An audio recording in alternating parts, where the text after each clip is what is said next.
Phone بند کرنے سے پہلے حاجی صاحب نے ایک بار پھر کہا، شازیہ، کسی چیز میں کوئی کمی نہیں ہونی چاہیے، لوگ دیکھیں تو جان جائیں کہ یہ گھر کسی عام آدمی کا نہیں ہے۔ شازیہ نے پوری یقین سے جواب دیا، آپ بے فکر رہیں حاجی صاحب، یہ کوٹھی واقعی سب کو پیچھے چھوڑ دے گی۔ فون بند ہوا تو حاجی صاحب نے کھڑکی سے باہر دیکھا۔ ان کے دل میں اطمینان تھا، انہیں یقین تھا کہ جب وہ انڈیا لوٹیں گے تو ان کی شان و شوکت کا ایک نیا چیپٹر کھل چکا ہوگا۔ حاجی صاحب کی زندگی باہر سے جتنی شاندار دکھائی دیتی تھی، اندر سے اتنی ہی کھوکھلی اور جھوٹ پر کھڑی تھی۔ ان کی تعمیر ہو رہی کوٹھی شان و شوکت کسی محنت کا نتیجہ نہیں تھی، نہ یہ کسی کاروباری عقل مندی کی کمائی تھی، اور نہ ہی اسے خدا کی خاص عطا کہا جا سکتا ہے۔ حقیقت یہ تھی کہ ان کی دولت غریبوں کے آنسوؤں، اناتھوں کی آہوں اور مجبور لوگوں کے آنسوؤں کو روند کر جمع کی گئی تھی۔ وہ پیسہ جسے وہ اپنی قسمت اور نصیب کا نام دیتے تھے، دراصل ان لوگوں کا حق تھا جو زندگی کی ضرورتوں کے لیے ترس رہے تھے۔ سعودی میں حاجی صاحب نے اپنی ایک الگ پہچان بنا لی تھی۔ وہ خود کو بہت نیک دل اور درد مند انسان کے طور پر پیش کرتے تھے۔ ان کی زبان پر ہر وقت غریبوں کی مدد اور اناتھ بچیوں کی شادیوں کا ذکر رہتا تھا۔ وہ مکہ اور مدینہ میں بیٹھ کر لوگوں کو یہ بتاتے تھے کہ انڈیا میں بہت سے غریب گھرانے ایسے ہیں جہاں باپ کے سائے اٹھ چکے ہیں اور بیٹیاں شادی کی عمر کو پہنچ کر گھروں میں بیٹھی رو رہی ہیں۔ وہ بڑے اچھے انداز میں بات کرتے اور لوگوں کے دلوں کو نرم کر دیتے تھے۔ وہ غریبوں کو بتاتے کہ انڈیا میں اناتھ بچیوں کی شادیاں کرنا بہت مشکل ہو چکا ہے۔ جہیز کا بوجھ، رسم و رواج، پیسوں کی تنگی، یہ سب پریشانیاں وہ اس طرح بیان کرتے کہ سننے والا خود کو گناہ گار محسوس کرنے لگتا۔ حاجی صاحب کہتے تھے کہ خدا نے اگر کسی کو مال دیا ہے تو اس مال میں اسی وقت برکت ہوتی ہے جب وہ کسی اناتھ کے کام آ جائے۔ یہی باتیں سن کر لوگ ان پر بھروسہ کر لیتے۔ کئی عربی شیخ اور مالدار لوگوں نے حاجی صاحب پر پورا بھروسہ کر لیا تھا۔ انہوں نے نہ صرف ایک بار بڑی رقم دی بلکہ باقاعدہ ہر مہینے ان کے اکاؤنٹ میں ریال آتے تھے تاکہ انڈیا میں غریب اور اناتھ بچیوں کی شادیاں اچھے سے کروائی جا سکیں۔ حاجی صاحب ہر آنے والے پیسے کے ساتھ خدا کا شکر ادا کرتے اور کہتے کہ یہ سب ایک اچھے کام کے لیے ہے، مگر سچائی اس کے بالکل الٹ تھی۔ وہ پیسہ کبھی اناتھ بچیوں تک نہیں پہنچا، نہ کسی غریب کی بیٹی کے ہاتھوں پر مہندی لگی اور نہ کسی ماں کے آنسو سوکھے۔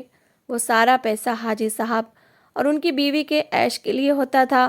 محل نما کوٹھیاں، قیمتی گاڑیاں، مہنگے فرنیچر، ودیش گھومنا، بچوں کے شوق، ہر چیز اسی پیسے سے پوری کی جاتی تھی جو غریبوں کے نام پر آیا تھا۔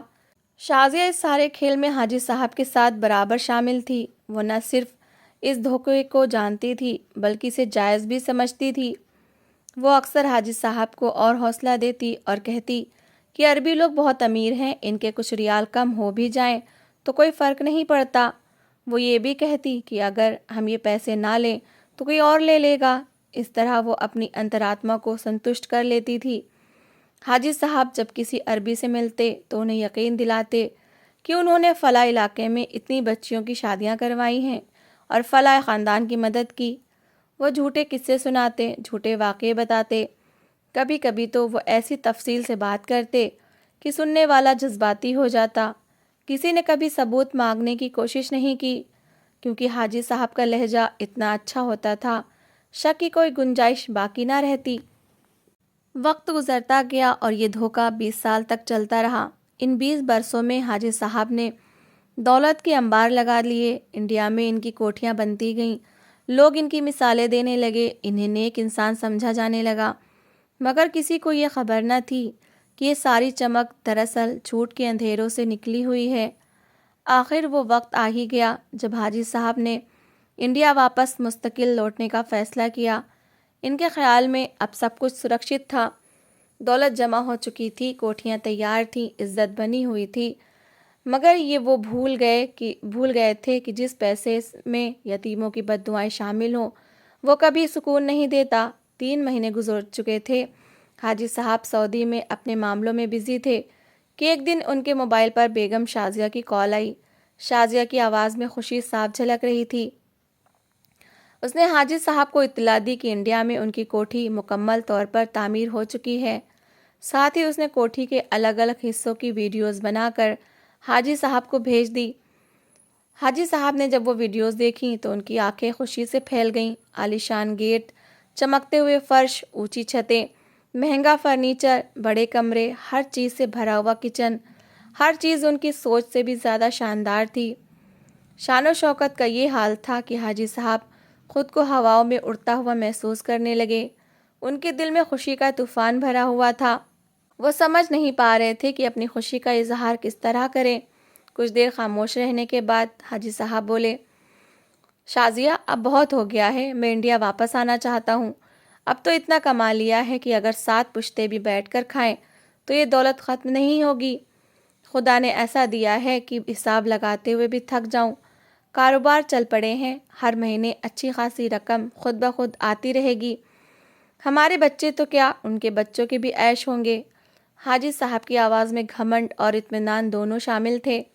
وہ خود کو دنیا کا کامیاب انسان سمجھنے لگے تھے۔ انہوں نے شازیہ سے کہا کہ میں نے ان عربیوں کو بہت پاگل بنا لیا ہے، اب بس واپس آنا چاہتا ہوں، لیکن واپسی سے پہلے ایک آخری داؤ کھیلنا چاہتا ہوں، ایسا داؤ جس میں ان عربیوں کو اچھے طریقے سے لوٹ کر ہی واپس آؤں گا۔ یہ بات سن کر شازیہ زور سے ہنس پڑی۔ اس کی ہنسی میں بھی لالچ اور گھمنڈ تھا۔ وہ بولی، لوٹ لیجئے، جتنا ان عربیوں کو لوٹ سکتے ہیں لوٹ لیجئے۔ خود کو بڑا اونچا سمجھتے ہیں، انہیں یہ بھی پتہ نہیں کہ وہ کس طرح ہمارے ہاتھوں بیوقوف بن رہے ہیں۔ شازیہ نے اپنی ہمیشہ والی بات دہرائی۔ دونوں کافی دیر تک فون پر بیٹھے عربیوں کی سادگی کا مذاق اڑاتے رہے، اپنی چالاکی پر ہنستے رہے۔ آخرکار بات ختم ہوئی اور فون بند ہو گیا۔ اپنے بنائے گئے پلان کے مطابق کچھ دن بعد حاجی صاحب عربیوں کے پاس گئے۔ وہی عربی جو ہر مہینے پیسے بھیجا کرتے تھے، وہی عربی جو حاجی صاحب کو ایک نیک دل اور خدمت کرنے والا انسان سمجھتے تھے۔ حاجی صاحب نے ان کے سامنے بیٹھ کر گمبھیر انداز اپنایا۔ انہوں نے گہری سانس لی اور کہا کہ اب میں انڈیا واپس جا رہا ہوں۔ یہاں دیش میں رہتے ہوئے میں تھک گیا ہوں، بہت زیادہ خدمت کر لی، اب دل چاہتا ہے کہ اپنا بڑھاپا اپنے بچوں کے ساتھ گزاروں۔ انہوں نے بات کو آگے بڑھاتے ہوئے کہا کہ میں نے تو سوچ لیا تھا کہ یہ کام اب چھوڑ دوں، کوئی اور خدا کا بندہ اس ذمہ داری کو سنبھال لے، لیکن کل ہی میرے پاس ایک رشتہ دار کا فون آیا۔ اس نے مجھ سے التجا کی ہے کہ اس کی 3 غریب بیٹیوں کی شادیاں کروا دی جائیں۔ میں جانتا ہوں کہ آپ سب لوگ پہلے ہی ماہانہ مدد کر رہے ہیں، لیکن اگر ہو سکے تو اور تھوڑی سی مدد کر دیں تاکہ میں واپس جا کر کسی کو مایوس نہ کروں۔ حاجی صاحب کی بات سن کر عربیوں کے چہروں پر مسکراہٹ آ گئی۔ ان میں سے ایک نے کہا کہ یہ تو بہت خوش نصیبی کی بات ہے، آپ نے اپنی ساری زندگی ایسے لوگوں کے لیے وقف کر دی، اللہ آپ کو اس کا اجر ضرور دے گا۔ سارے عربیوں نے آپس میں مشورہ کیا، پھر وہیں بیٹھے بیٹھے حاجی صاحب کے اکاؤنٹ میں اور ریال ڈال دیے۔ رقم دیکھ کر حاجی صاحب خوشی سے پھولے نہیں سما رہے تھے۔ ان کے دل میں لالچ کی آگ اور بھڑک اٹھی۔ وہ بار بار اکاؤنٹ دیکھتے اور دل ہی دل میں پیسوں کا حساب لگاتے رہے۔ اب وہ انڈیا واپس جا رہے تھے اور اس بار بھی لاکھوں ریال لے کر جا رہے تھے۔ وہاں سب کچھ بن چکا تھا، کوٹھی تیار تھی، کاروبار سیٹ تھا، بینک بیلنس بھرا ہوا تھا، اب تو واقعی مزے ہی مزے تھے۔ انہوں نے ساری زندگی غریبی دیکھی تھی، اتنا پیسہ انہوں نے کبھی نہیں دیکھا تھا۔ وہ بار بار آسمان کی طرف دیکھتے اور دل ہی دل میں کہتے کہ خدا بھی کیسا مہربان ہے، خود ہی وسیلہ بنا دیتا ہے اور یوں نواز دیتا ہے کہ کسی چیز کی کمی باقی نہیں رہتی۔ وہ خوشی خوشی واپسی کی تیاری کرنے میں لگ گئے۔ گھر والوں کے لیے مہنگے تحفے خریدے، کپڑے، زیورات، دوسری قیمتی سامان۔ وہ بار بار فون کر کے پوچھتے کہ کسی کو کچھ چاہیے تو نہیں۔ ان کی بیوی بھی بہت خوش تھیں۔ وہ کہتی کہ جتنا عربیوں کو پاگل بنا لیا ہے وہ بہت ہے، اب بس واپس آ جاؤ، کسی چیز کی کمی نہیں۔ حاجی صاحب نے آخرکار اپنی ساری پیکنگ پوری کر لی۔ ٹکٹ ہو چکا تھا، دل میں عجیب سا سکون اور خوشی تھی۔ جب وہ نکلنے لگے تو اچانک دروازے پر دستک ہوئی۔ انہوں نے دروازہ کھولا، سامنے وہی عربی کھڑے تھے جو ہر مہینے باقاعدگی سے پیسے بھیجا کرتے تھے۔ انہوں نے اندر آنے کی اجازت مانگی۔ حاجی صاحب نے فوراً انہیں اندر آنے دیا۔ وہ جانتے تھے کہ آج ان کے پاس جو کچھ بھی ہے وہ سب انہی عربیوں کا دیا ہوا ہے، بھلے یہ پیسے دھوکے سے حاصل کیا گیا ہو، لیکن حقیقت یہی تھی کہ وہ ان کے احسان مند تھے۔ وہی لوگ تھے جو برسوں سے ان پر بھروسہ کرتے آئے تھے اور ان کے کاموں کی سچائی پر یقین رکھتے تھے۔ انہوں نے نرمی سے کہا کہ ہم آپ کے ساتھ انڈیا جانا چاہتے ہیں۔ ہم اپنی آنکھوں سے دیکھنا چاہتے ہیں کہ ہمارا دیا ہوا پیسہ کہاں استعمال ہوا۔ ہم ان گھروں میں جانا چاہتے ہیں جہاں یتیم بچیوں کی شادیاں کروائی گئیں۔ یہ بات سنتے ہی حاجی صاحب کے پیروں کے نیچے سے زمین نکل گئی۔ ان کے ہاتھ پاؤں کانپنے لگے اور دل کی دھڑکن بے قابو ہو گئی۔ چہرے کا رنگ اڑ گیا اور وہ کچھ پل کے لیے کچھ بول نہ سکے۔ دماغ میں ایک ہی سوال آنے لگا کہ اب سب کچھ ختم ہو گیا۔ لیکن کچھ دیر بعد حاجی صاحب نے خود کو سنبھالا اور مجبوراً ہاں کر دی۔ وہ جانتے تھے کہ انکار کرنے کا کوئی فائدہ نہیں۔ فوراً انہوں نے انڈیا فون کیا اور اپنے بیٹے کو پوری بات بتائی۔ انہوں نے سختی سے کہا کہ کسی بھی طرح سے ایک جھوٹی کہانی تیار کی جائے۔ بیٹے نے پیسے دے کر کچھ عورتوں کو تیار کیا۔ انہیں بتایا گیا کہ وہ عربیوں کے سامنے یہ کہیں کہ ان کی شادی حاجی صاحب نے کروائی تھی۔ یہ سب کچھ پہلے سے رٹا رٹایا پلان تھا۔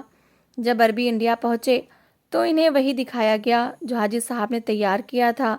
عورتوں نے روتی آنکھوں سے شکریہ ادا کیا اور جھوٹی دعائیں دی، جھوٹے قصے سنائے۔ عربی سنتشٹ ہو گئے اور خوشی خوشی واپس لوٹ گئے۔ حاجی صاحب نے دل میں سکون محسوس کیا۔ انہیں لگا کہ سب کچھ اچھے سے نپٹ گیا ہے۔ لیکن وہ نہیں جانتے تھے کہ خدا کی لاٹھی بے آواز ہے۔ بندوں کو بیوقوف بنا لینا آسان ہے، لیکن خدا کے سامنے ڈرامہ کیسے رچایا جائے؟ اسی دن شام کو ان کے بیٹے کا ایکسیڈنٹ ہو گیا۔ گاڑی بے قابو ہو کر الٹ گئی۔ بیٹا زندہ تو بچ گیا لیکن ہمیشہ کے لیے اپاہج ہو گیا۔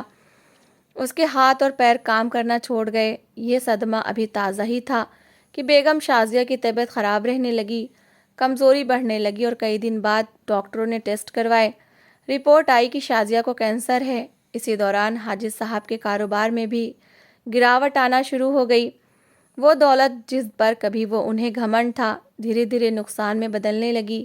پراپرٹی سے آمدنی کم ہونے لگی اور بینک بیلنس گھٹنے لگا۔ حاجی صاحب اب راتوں کو سو نہیں پاتے تھے۔ وہ اکیلے بیٹھ کر اپنے اتیت کے فیصلوں کو یاد کرتے اور آنکھوں سے آنسو بہاتے۔ ہر وہ لمحہ آنکھوں کے سامنے آتا جب انہوں نے کسی غریب کے حق پر ڈاکہ ڈالا تھا۔ انہوں نے سمجھا کہ یہ سب کچھ ان کے اپنے کیے کا نتیجہ ہے۔ اب انہیں احساس ہو چکا تھا کہ انہوں نے بہت بڑا گناہ کیا ہے، لیکن معافی کا کوئی راستہ انہیں سمجھ نہیں آ رہا تھا۔ دل سے معافی مانگنے کی ہمت نہیں تھی۔ ضمیر لگاتار انہیں کوستا رہا۔ ایک رات انہوں نے خدا کے سامنے سجدہ کیا۔ آنکھوں سے آنسو بہہ رہے تھے۔ انہوں نے سچے دل سے معافی مانگی اور فیصلہ کیا کہ اب جو کچھ باقی ہے وہ خدا کی راہ میں خرچ کریں گے۔ اسی دن انہوں نے فیصلہ کیا کہ اپنی ساری پراپرٹی کی آمدنی غریب بچوں کو دیں گے، پڑھائی کا بندوبست کریں گے، یتیم بچیوں کی شادیاں کروائیں گے، بغیر کسی دکھاوے کے اور بغیر کسی دھوکے کے۔ وقت گزرتا گیا، حاجی صاحب کا دل ہلکا ہونے لگا۔ انہوں نے خود نگرانی میں یہ کام شروع کیا۔ ہر پیسہ صحیح جگہ پہنچنے لگا۔ کچھ ہی سمے بعد حالات بدلنے لگے۔ بیٹے کی طبیعت میں بہتری آنے لگی۔ شازیہ کا علاج کامیاب ہونے لگا۔ گھر کی فضا میں سکون واپس آ گیا۔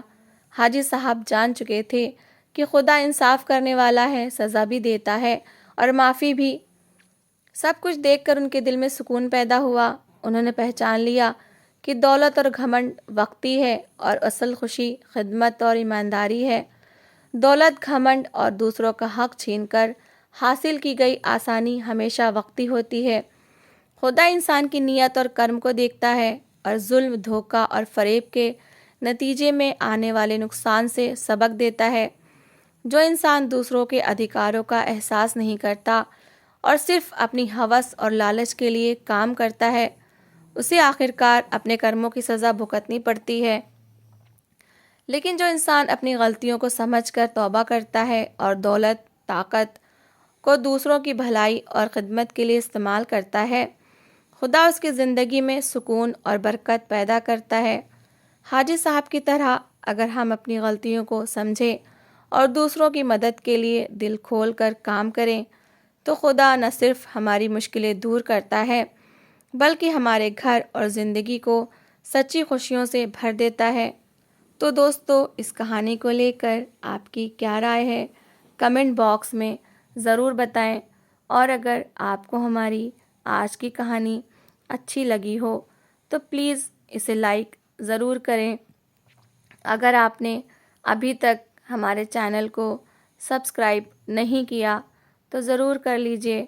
تو ملتے ہیں ایسی ہی ایک اور موٹیویشنل کہانی کے ساتھ۔ Thanks for watching.